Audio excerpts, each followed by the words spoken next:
هوت مرجاني هوايو أب هوت كساب زل خدرس زمرت خيو حامت نبرت فلتدخي سلام كورات خطاتلتي لما عن تلهم تلمود لفقراوي هوت خنك تكمي لا حسب هو حساب حزر خنمسيان يخو إذا فيديو زيك سامو داتا بمكتتال كاوزي فيديو تربحت لك تخونا قبجاجو لذي channel حدش ترخون خنقن إذا channel سبسكرايبر لا قبركم بيتسامنك تخونا أنا بفقري قابزك له لما عن حزر خنمساه حساب نفقراوي هوت زي مرسو أودات ويدمو نريليشن زي متن بحري زلوم سبات تا عينت سبات يوم ويدمو كقود خوز خلو أودات تا عينت يوم زوم نقرات زيوم اند حرفليت غي برقت أنينت هوت غي نكاي مساغل هوت غي نكاي قودا مقبار حالا فينت كتحزيو يا خي بمجمرة نجار كتفلت يزقباكي أبزور يخزلو الدخولو نكم نجار زخواني إخواني أبزور يخزلو الدخولو بقى قبل للنابل الخد ويدمو اتابل بخب لحظ خيو performance بقى نحدر كونا نزخل كمز عينت ودينا يسرح حسب خمزو قومتو خمزو ملكعو خمزو دفرتو كوستر زبالة خروع زبالة اي الخلق امت خيو مسفرتتات ازي اتوم ايفن عماليو وشتاوي ماننتو ويدمو personality ونخيتر ايو تخليخي زوم سبات زيوم لما عنتك نقرأكيا نعم جمرا نقر امهارو يخونو ليت امهارو يخونو بأحفتام يخون دخا لخون يخون كن اتنام جمرا اقوام زيولو ودي اقوام مالت لما عنت نزي تزاربو لما عنت نزي وصنو وساني صنوع زخون اقوام قالو زي عصف ريد لخون ماننت زلو ويدما حلافينت زي وسد عينت سب اندحر خوينو ستمهار يخون حفتام يخون ملكعنيا يخون ويدما اتسخاب لبخي نكخون انو زقمت خيو مسفرت زمال خوينو ነገር ግን በተበውሽቱ ሰውነት ወይደማ በተትክክለኛ ስብእኑ ግን ከምዛ አይነት ነቀፋ እንደحرሃልዩ خوينو ከምዛ አይነት ጸገም እንደحرሃልዩ خوينو እዚ በጣም ዳንጀር ለባህል ህይወትክ ሚዝራብል ከገብረል خلخل ህይወትክ ከጎደል خلخل ህይወትክ ከበላሽ ይልخلخل ሰብዩ ማለት ስለዚህ እትና መጀመሪያ ነገር አቋም ለይውል ሰብ አቋም በቃ ጽኑዕ ላይ ሆነ ሰብ እዚህና መጀመሪያ እትመበለ خلایለለ ንእምነት ቫልዩ ዘይገብርን እምነት ዘይብሉ ሰብ መብዛሕቱ ግዜ ክነግረክ ሓፍተይ ዋጋ ዘይነውም ነገራት ነው ነገር ግን አብ ህይወት ሊትራሊ ከምብሩ خلخሉ ቶም አበይትን መሰረታው ነገራት እዮም ሓደ ሰብ በቃ እሙን ሙኻኑ እሙን ዘይ ሙኻኑ ተፈልጥሉ መንገድ ነው ነገር ግን ማንንም ጓል እዚ ነገር እዚ ቸካይ ትገብሪ ብቻ ጠንካራ ይሁን ብቻ ፋይናንሻሊ ስትሮንግ ይሁን ወይ ድማ ብልኾኑ ነገራት በቃ ሓዳር ከገብረላት ጥራይ ይኻል ካው خلت ግዜ ኢቭን ክትሓስበው ይትደልን ግን እዚ ሰብ እዚ ንእምነት ዘለዎ አቋም ከመዩ ተአማንነቱ ጽናዓቱ ከመዩ ሓደ ግዜ ቺቲንግ መሰረቶም ካብዚ እዮም ለጀመሩ ሓደ ሰብ ቺት አይገብሪ ልክተሓስብ ይሰብ ወይ ደሞ ኣብ ልዕሊኺ खाली ትጓል ከዛይ خሊ ልክተሓስብ ይሰብ መሰረታው ጸገሙ ዝጅምር ከምዘዩ ተአማንነት ከመዩ ንእምነት ዘለዎ ቦታ ከመዩ እኽለለ ቢልኩም ተውጉዑ ትኸሊኹም እኮ እምነት ሃመያ ምትእምማን ሃመዩ ሓደ ሰብ ቺት ክገብር ተሎ ንሰበይቱ ብቻ ቺት ዝገብርላ ዘሎ ንወዱ ንፋሚሊዩ ንጓሉ ንቤተሰቡ ንኤቭሪቲንግ እዩ ቺት ዝገብር ዘሎ ነገር ግን ኣብ እምነት ዘለዎ ቦታ ጠንካራ እንደሕር ኮይኑ እመንኒ እዚ ነገር እዚ ሃለኻይ ተቆጻጸርኽዮ አይ ተቆጻጸርኽዮ ተኸታተልኽዮ አይ ተኸታተልኽዮ እምነቱ ስትሮንግ እንደሕር ኮይኑ ወይ ደሞ ንእምነት ዘለዎ ቫልዩ ስትሮንግ እንደሕር ኮይኑ ንዓኸውን እንደም እምንተን ክትኾኒ ገዝኡ ኣብ እምነት ዝተመስረተ ንክኸውን ዝጽዕር ዓይነት ሰብ እዩ ስለዚህ እዞም ነገራት እዚኦም ክነግረካ ሓፍተይ ነቕ ዘይብል ጽኑዕ ሓዳር እንደሕር ተመስረተ ደሊኽ ጽኑዕ ዝኾነ ሪሌሽን እንደሕር ተመስረተ ደሊኽ እዞም ነገራት እዚኦም ብጣዕሚ ወሰንቲ እዮም ማለት እዩ እቲ መበል ሳልሳይ ድማ ሓላፊነት ይስምዖ ዶ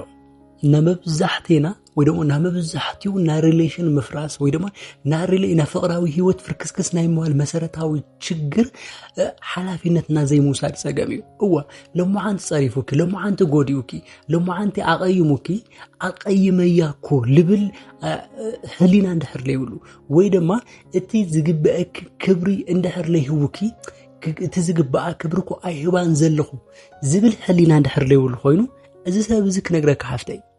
ምንም ተኾን خلو يلبلك الله تفكر خيو امنت تخون خلو لخون كله ساكريفاي كله ነገር መስዋዕት ገርኺ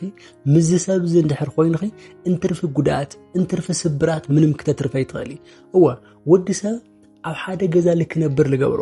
ኣብ ሓደ ገዛ ተዓጺኸ እድመ ልክ 5 ሓደ ሰብ ልክ ትነብር ክትወስን ተለኺ መሰረታው ለኾኑ ነገራት እምነት ሕሊና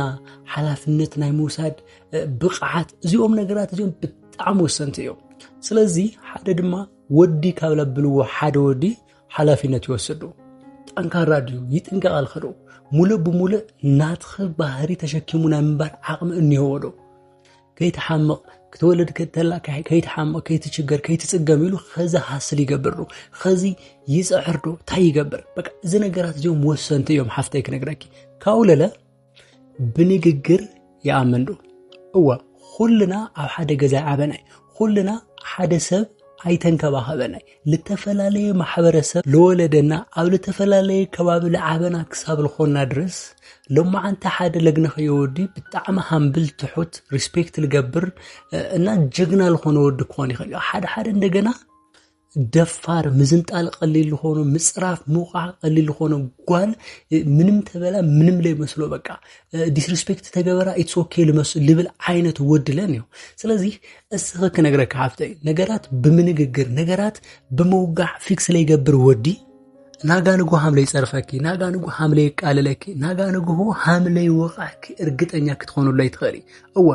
ንግግር ናበሳላት አወዳት ብቃዓት እዩ ጸገም ኣብ ዝፍጠረሉ ጊዜ ችግር ኣብ ዝፍጠረሉ ጊዜ ከፊሉ ምንጋር ዝኽእል ወዲ ካብ ስምዒት ወፃእ ኮይኑ ለኣኽ ኮሙኒኬት ልገብረክ ወዲ መጀመርያ ጸገም ንክትኣምኒክ ዝገብረክ ወዲ ጸገም ከኣሚኑ ይቅርታ በልኒ ክብለክ ልኽእል ዓይነት ወዲ ምግናይ ማለት እዚ ወዲ እዚ ናመጨረሻ ኩል ኾነ ናመጨረሻ ማቹርድ ዝኾነ ወዲ ስለዚህ እዞም ነገራት እዚኦም ሓፍተይ ኣቕሊልክ ክትርእዮም ይደሊ ካብኡ ድማ እዚ ሁሉ ነጊረክ ነኹ ነገር ግን እዚ ኸዝለ ነግረክ ነገር እንደህርለለ ሁሉ ነገር ለይጠቀም እዩ ብፍቅሪ ይኣመን ዶ እዋ እስኺ ሓደ ወዲ ክኾነነ እዩ ሓደ ወዲ ክሕዞ ይንሄኒ ኢልኻብ ልትውስንሉ ጊዜ እስኺ ስለለፍቀርክዮ ብቻ ፍቅሪ ክሕዞ እዩ ማለት ኣይኾነ እስኺ ስለልደለኽዮ ጥራይ ክደልይክ እዩ ማለት ኣይኾነ እስኺ ኣብ ውሽጢ ስምዕክሎ ስምዒት ኣብ ውሽጢ ተኣጎደፍ ናይ ፍቅሪ ስምዒት ኣብኡ እንድሕር ለየለ ሓፍተይ ክነግረኪ እስኺ ምስ ፍቅሪ በይንኸ ክትነብር ኣለኺ እዚ ወዲ ኢቭን ፍቅሪ ለይሓዞ ስለልትሞቸኸዮ በብዙሕ ጥቕማ ጥቕሚ ስለልተስማዕማዕኹም እሺ ክብለክ ይኽእል እዩ ነገር ግን ፍቅሩ እንሄዶ ናናማን ይስስዓል ኸዶ ናናማን ይናፍቐክ ዶ ናናማን ፍቅሪ ይስምዖ ዶ ናናማን ክንከባኸበክ ይደሊ ዶ ናናማን ምሳኻ ግዜ ክሕልፍ ይደሊ ዶ ፍቅሪ እንሄዶ ልቡ ተቆጻጺርክዮ ዲኺ ዩሲ እዞም ነገራት እዚኦም ወሰንቲ እዮም ኣነ ብጣዕሚ ልገርመኒ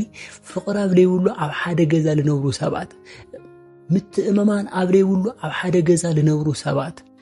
ምክብባር ኣብ ለይብሉ ኣብ ሓደ ገዛ ልነብሩ ሰባት እዚኦም ብጣዕሚ እዮም ልገርሙን እቲ ካብ ኩሉ ልኸፍአ ግን ለይተፍቅራ ጓል ሓቂፍካ ትሓድር ለይትፈትዋ ጓል ዕድመ ልክዕካ ሓቂፍካ ክትሓድር ኣብ ልትስማዕምዐሉ ጊዜ እዚ በቃ እቲ ብጣዕሚ ዘወረስቲ ልበሃል ከቢድ ነገር እዩ ስለዚህ እዞም ኸዝለ ነገር ኹ ነገራት ሃብ መሰረታዊ ነገር ጌርክ እንድሕር ቸክ ጌርክ ወዲ ትቐርብላ ኮይንኺ እመነኒ ኣብ ፍቅሪ ኣይትጣዓሲ ናለማዓንቲ ሓሳብ እዩ ነይሩ ክሳብ መወዳእታ ምሳይ ስለልጽናሕኽን ይغنيلي እዚ ቪድዮ እንድሕር ጠቂሙክን ኮይኑ ላይክ ሼር ምግባር ከይትረሳዓ ለዚ ቻናል ሓደሽቲ ለኹንክን ግን እዚ ቻናል ሰብስክራይብ ላገበርኩም ቤተሰብ ንክትኾናኒ ብፍቅሪ ጋብዘክን ኣለኹ ኣብ ልቕጽል ቪድዮ ክሳብ ንራኸብ ሰላም